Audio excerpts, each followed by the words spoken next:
So ganito po mga idol yung paghuhuli ng bakuli. Oh. Meron po tayo mga nag-aabog. Sa gitna at sa taas meron tayo nakaabang na kulambo. Oh. Buboy, hilahin mo dyan. Oh, ayan na. Yun, pumasok na sa kulambo.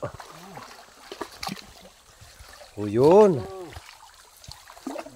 Burusyan. Tingnan mo dito habang... Oh. Ayun o. Lagayan, buboy. Ganyan lang po kasimple. O, manghuli ng maliliit na bakuli. Wow, dami. O, isang litsi agad. Yan lang. Malinis pa yan. O, maliliit man tingnan. Pag nagkaipon-ipon, ang dami din. O yan, nabagaw, dami. O, yan o, mapupuno na yung aming isang salupan. O, pag napuno po namin yan ay 2 kilo ang laman.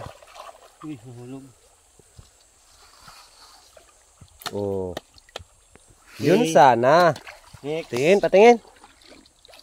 Ano pang sasala? Oh, ha, dami. Put! So, another one. Doon naman sa unahan. Huwag ka sabi dyan!